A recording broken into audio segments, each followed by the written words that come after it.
Kasama 7 million.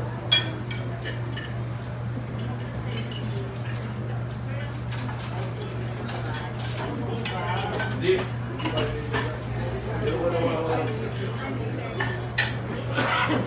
Well,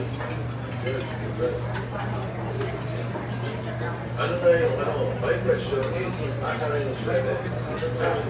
Parang kulang yata yung documents namin na Chair because sinabi ni Tom Garcia in a certain batch or clusters receipts, kapag may isa doon, the counting is including all of the entire.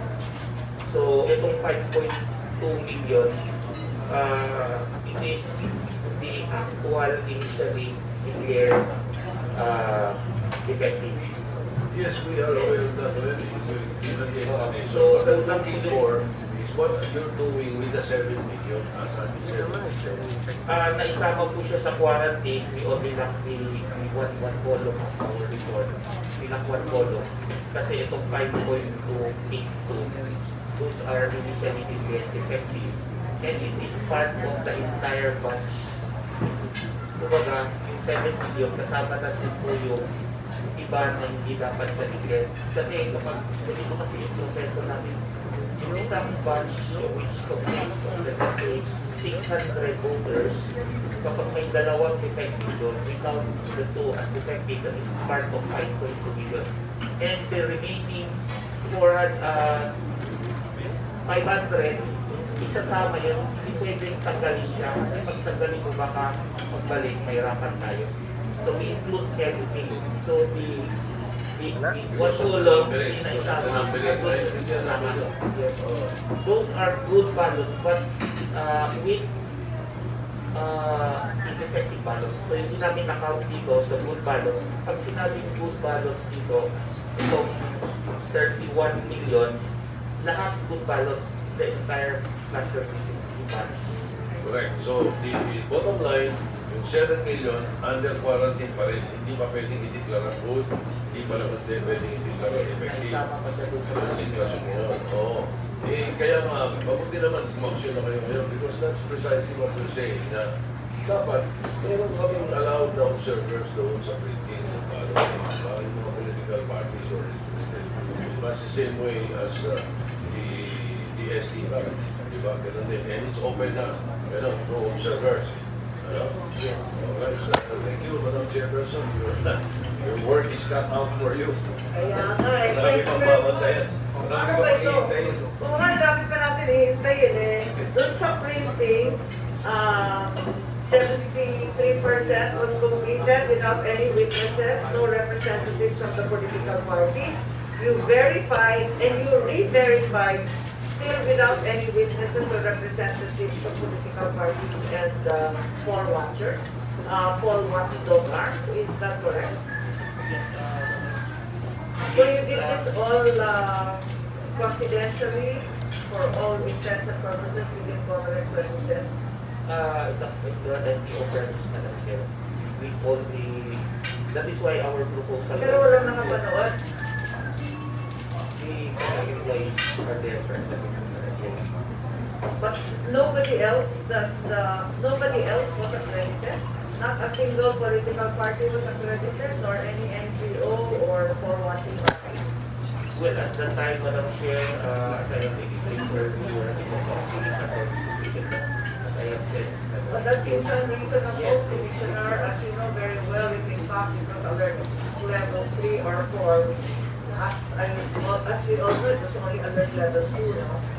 Eh, saan magpapasok kayo? Tuloy-tuloy yung printing. Hindi namin kung sana yung printing. Kung talagang katindi yung COVID at nagpapalitan. Eh, hindi naman namin to. Ba't hindi naman mapasok? Yun na nga, Madam Chair, to rectify this transparency issue, we already approved, as I have said earlier, we already approved that there will be a unit and we will be opening those already printed and that will be verified and checked by all the political parties. So, there will be a viewing for the remainder that will be printed, is that correct? Yes. So you will allow access as before to both the NGO and the Santa Rosa. Yes, in Santa Rosa, we already used them. They can always use there. Okay, retroactively, however, we have so many ballots already printed and in some cases verified and re-verified. Paano naman natin i-test yan? I-random check ko lahat ng balotong yan? And to what degree will you allow our political parties as well as NGO to have a look at those? Yes po, Madam Chair, we are planning this Thursday next week that there will be the viewing of all the political parties, but they will be the ones who will choose which ballots that they are going to verify. And then we will also put some PCM there just to check whether it is good. And we will show to the political parties as well as the citizens are from those parties if the ballot is good or not. And to make sure that the ballots are not free, remark or whatever. So we will have access to the public, or at least to the accredited representative, to randomly check as much as they want. Maybe we can make any agreement with regards to that during the time they want all, well, it will take us maybe after the election. Mahirapan tayo, maybe we can have something or whatever the agreement with the party. You also mentioned live streaming is available no Martes Pangagupisa. So is the live streaming accessible to everyone as well? What are the mechanics of the live stream? Because we have not derived any details from it. Madam Chair, the live streaming is live on Comelec Facebook page. You can just go there and see for themselves. Okay, the accreditation process, the guidelines were promised during the last hearing. Nailabas na, sabi kasi ng PPCRD account na wala pa. Sir, the majority part. No, sir. Sorry, sir. Sorry, accreditation of observers, ma'am. Yes, the observers to go to NPO and Yes, Sotto. that was mentioned by Commissioner Casquero earlier. That Yes, the they've already question is approved it. that NACSR and PPCRD are not yet in receipt. They are not within political parties as we know well. Madam Chair, we'll catch up with them. I think Commissioner Marlon was. Kaya mahirap na tuloy-tuloy yung printing, hindi pa rin nagpapapasok ng sino man. Yes, For the citizens are not really SPCRD are already accredited, so what they have to do is just submit the names of those persons who will be going to NGO and also in Santa Rosa. yes, there are very few days to go. You have announced through NPO that you will finish printing by March 28. Pagkatapos nun, deployment na, di ba? Mag-distribution na. Matagal pa po matapos na lang siya because we still do the verification and re-verification of those non-printed. And then as of today, nasa ano pa po tayong verification natin is medyo nabit na po. So marami pa kami catch up regarding this one because Bakit yung information ng NPO, sabi magtatapos na sila by the for the printing of the ballots, but for the verification, for the verification and verification, tuloy-tuloy pa po hanggang April. Until such time, the start of the deployment of our official ballot, which commence the third week of April, I guess. Na-promise na ninyo, makakapasok sa lahat na accredited at maliwanag na yung guideline. Yung SD cards, is it possible, Director Florida, to reconfigure those SD cards? You made mention in the last hearing of the fact that it was only preliminary formatting and that the reconfiguration or configuration was not actually complete. Is that correct? Because we were quite alarmed that only 3 regions are there. Region 4 to Barm are all complete. To what degree are the SDs reconfigured already? Madam Chair, we will have a technical hub per province. So for each province, we will have a technical hub. It is not a reconfiguration. Although it is in a sense, it is a reconfiguration, but what we are going to do there is just to copy the configuration for the specific cluster precinct. that will be effective on election day. So can they be reconfigured or not for the viewing of the political parties as well as the NGOs? Kasi natapos na, sabi ninyo eh. So, nabanggit mo na hindi pa rin tapos, hindi tapos na tapos. Parang na-format lang pero hindi pa na-upload yung configuration. So, ibig ba sabihin niya, ibabalik ang pa ninyo o tapos na yan? Sorry, Nalilito ako eh. Sorry, Madam Chair, but na-confuse ako doon sa question. I thought it is a technical hub. The ongoing configuration po of the SD card is already for the 53%. And we are still doing the configuration for the remaining 47%. Pero once again, yung 53% na SD cards, lahat yan natapos na walang nanawa doon. Only coverage. 53%. Yes, Madam Chair. So what are we going to do with those? Can you reconfigure them so that everyone will be transparent and open with each other? Or are you going to allow us random testing of those SD cards? As required by law, di ba? There's a level of transparency imposed. Madam Chair, can I? Yes, Commissioner Castelo. Tama po, as reported by the Director Meeting, 50%, 53% already configured. So it is configured in our network configuration group, which is very secure, and we do not allow unauthorized persons to enter. So that's also the reason why at that time, and also even now, we are, as much as possible, we are denying access inside the network configuration group.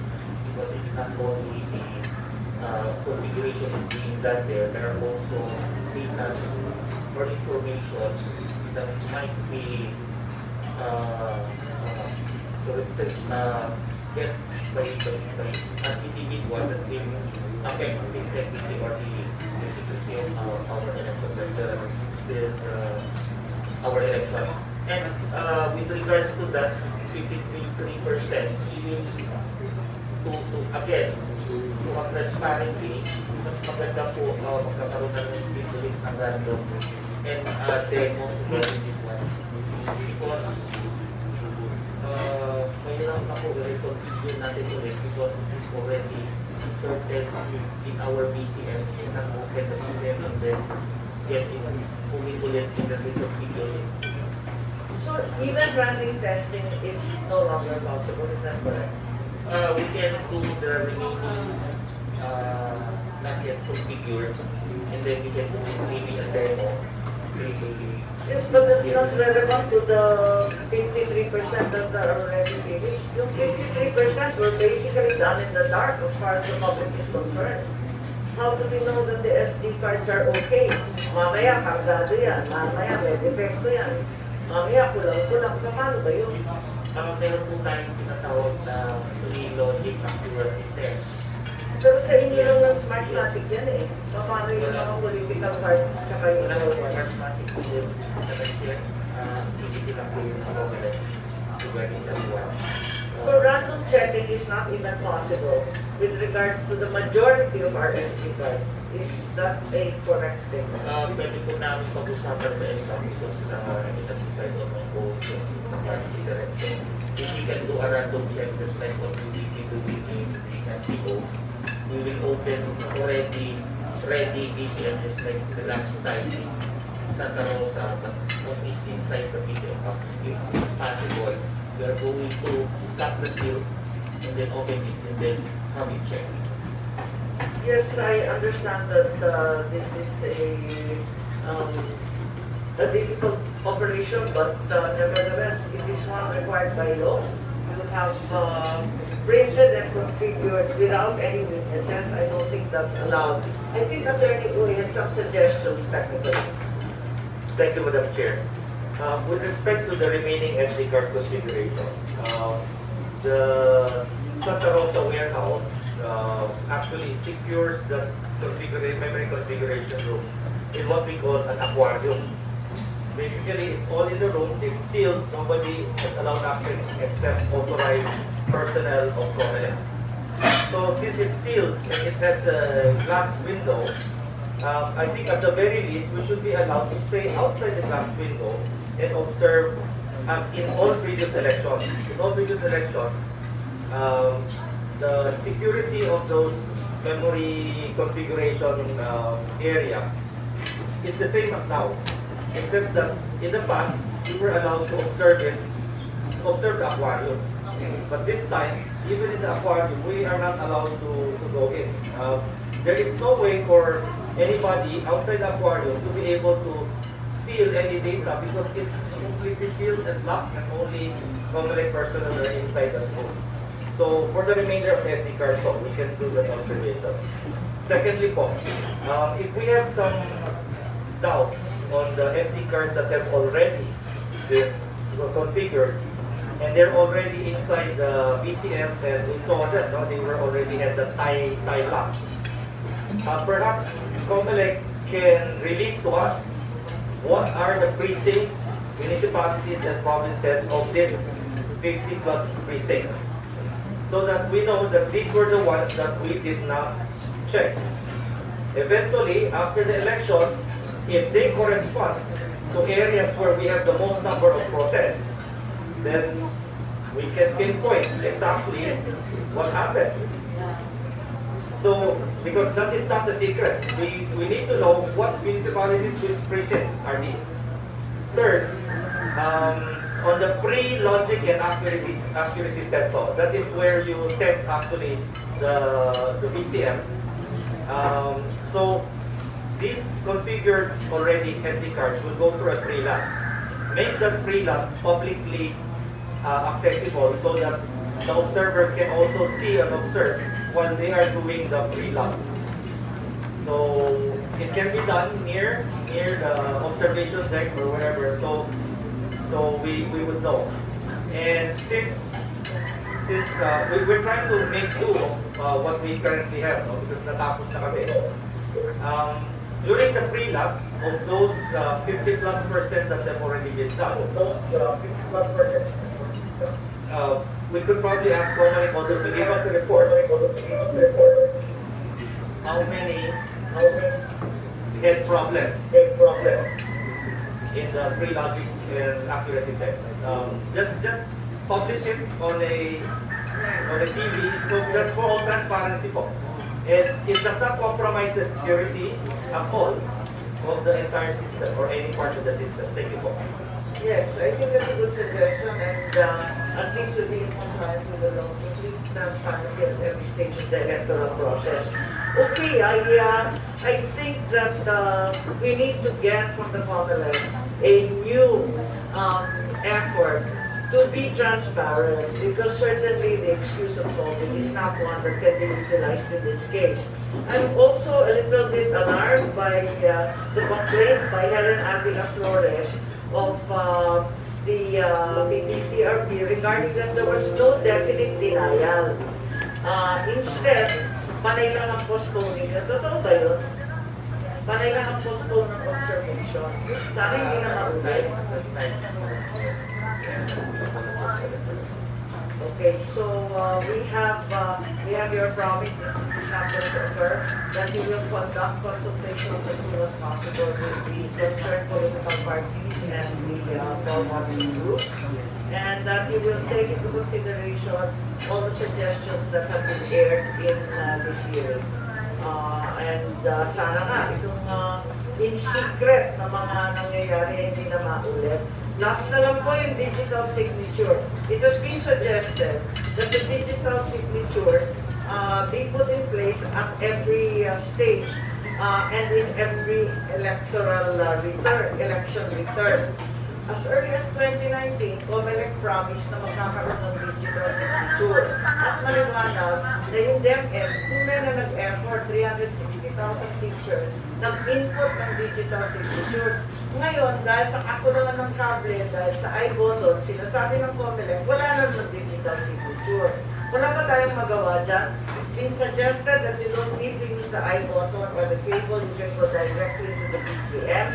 It's also been suggested that you undertake alternative modes of procurement rather than 3 failed biddings that have been the excuse so far? Yes, Madam Chair, as promised, we will provide with these documents all of our efforts regarding the implementation of digital signature. Tama po, kayo Madam Chair, yung nagpumilit talaga sa EDBAC to implement this digital signature. And it was even referred to the EDBAC na-approve po yung digital signature. So, andito po lahat yung reports namin. We have Kano ba yung mga public yan? 200 lang naman public. Nagkaroon po kami ng in the budgeting, sinama ko na po yung digital signature even without the approval of the EDBAC. Pero I put already an item for digital signatures in anticipation na talaga magkaroon tayo ng digital signature because I myself believe na kailangan talaga natin ng So digital wala akong magagawa dyan, DICT, RIP people. Kailangan palawakin yung digital signature. Pinahirapan na natin yung DepEd na mag-input ng kanilang signature. Pinaatan na natin ang taong bayan mula pa ng 2019. Makatapos ko yun, anong sasabihin? Pilot na naman sa Manila, Cebu at Davao lamang. Alam naman natin ang pandarayan ang nangyayari sa remote, sa mga isla, sa mundo. Wala ba tayong paraan na matupad yung pangako? yun ang naman gusto rin na namin we cannot find the supplier of the iPhone. We even increased twice yung ano natin, the BCM. And then, according to the BCM, we only have one supplier for that iPhone which is coming from the US. Did you consider the suggestion of Attorney Uy, as well as the other IT experts, Attorney Yuko, the rest, Alex Ramos, na huwag na mag-iPhoto, i-direct na sa BCM? Yun din po ang sinignan namin if we can use the tawag para USB instead of using the rest of the USB. The USB for the BCM is only for transmission. It cannot receive data. So, nagkaroon tayo ng problema doon. And if ever also, it will also allow, we have to reconfigure the hardware itself. And it's not impossible, we have to reconfigure the hardware. But then again, the danger of that is during election, baka may pasok doon. So, we also protect also any information coming from outside such, parang USB iPhone. And another option is to have it stored in the BCM itself or initially. But then again, time constraint. Yung ating mga electoral board, makakonstitute siya by January and then magkakaroon ng training, magkakaroon pa ng resounding. If we put their digital certificate ahead of the training, maka during election, iba na yung magsiserve. So magkakaproblema tayo sa election natin during the election. So those are considered naman ng chairman.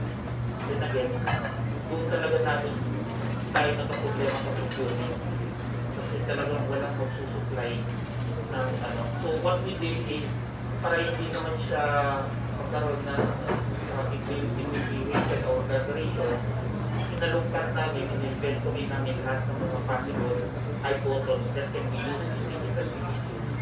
So that is why, ang nangyari is we were able to inventory about 106,000 more than that iPhotos that can be used for digital signature. But that is not sufficient for the 330,000 electoral board. So that is why, ginawa na lang namin is we do the pilot, or not a pilot but a selected area for the digital signature.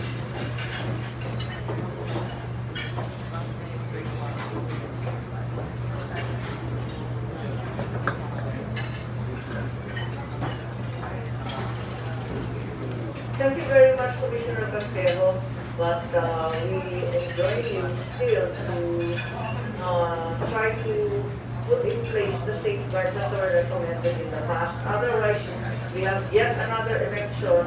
We still speak of digital signatures. Ang tagal na pinag-uusapan, hindi pa rin nagagawa. So, sana magawa naman natin yan. And yes, you wanted to add One one. last point for the security of the transmission. The digital signature, we have three layers or 2 layers already on the machine. The first layer is the digital signature of the machine itself.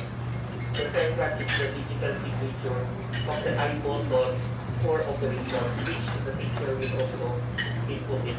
And sana yung pangatlo, the third layer will be the self-digital signature or certificate ng teacher himself or herself. So, doon lang po tayo sa pangatlo, doon na na tayo.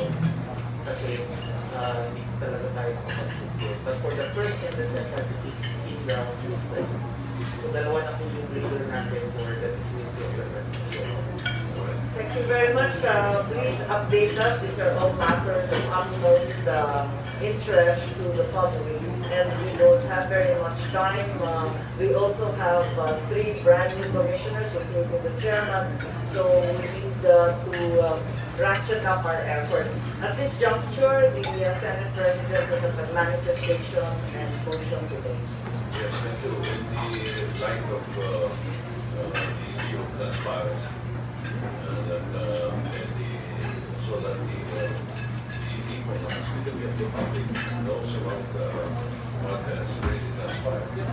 Upon consultation with the members of the committee or the chairperson, I move that we authorize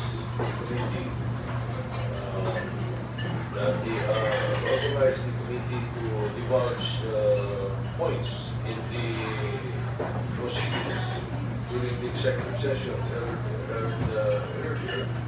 Of course, limited to or except the names and personal interests mentioned because they are still pending investigation. But perhaps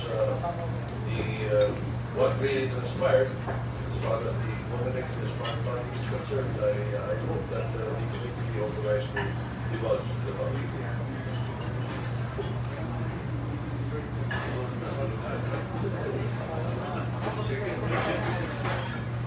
Madam Chair, I second the motion and I understand its full meaning. Yes, thank you very much for the motion. And hearing no objection, duly seconded by Senator Pimentel to pass this motion, and the committee at the earliest juncture shall issue a report exercising prudence so that no ongoing investigation shall in any way be compromised. Thank you very much. I think if there are no other comments, yes, Sir. Madam Chair, I apologize for interrupting again.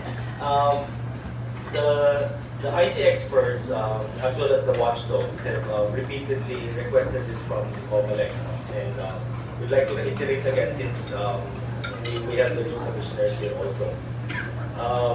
There are several suggestions, and one of those is that if there are any serious incidents on election day, for instance, there's a malfunction of the SD card or malfunction of the PCM, and there is intervention by COMELEC to reformat, to rechange, to restart. A serious intervention, not just, it's a simple case of a paper jam, but intervention where an SD card has to be pulled out and to be replaced. Would the COMELEC be willing to put in the general instructions that if these incidents occur, that there will be no transmission unless there is an actual physical count of the ballots? When it is validated, that's the time transmission is allowed. In 2019, I think there were about 1,000 PCMs that had that problem, where the SD cards were reconfigured. This is to remove all doubts from the public that there was any SD card switching or preloading. Because if we do that, it will be an assurance that whatever is preloaded allegedly, will be validated by the actual ballots inside the ballot box on election day. So just delay that transmission until there's a physical count. This is basically almost like a hybrid. Actual physical count before the transmission. I don't think it will affect the entire election because based on last election, about 1,000 PCMs na naman ang affected. So we're looking at that figure. Thank you very much po. Yes, You you're will seriously consider the suggestion, that's a very good suggestion. We will discuss that definitely. It's part of the effort to ensure transparency. And likewise, Your Honors, we would likewise also seriously consider the suggestions of Attorney Ivan as far as the random testing of the VCN as well as the test device previously configured are concerned, and likewise the presence of watchers, observers, and IT experts in the forum. We will definitely, under the new leadership, we will definitely consider your suggestion. Thank you very much. okay. Thank you very much. We appreciate the government's cooperation. And with that, I think there are no further comments. We have our work cut out for us indeed, both in the Comelec as well as the DICC, the CICC, NDC, NEI, the IT experts, as well as the senators and the Committee on Electoral Reform, and people's participation in the Senate. Thank you very much. This hearing is suspended. Thank you.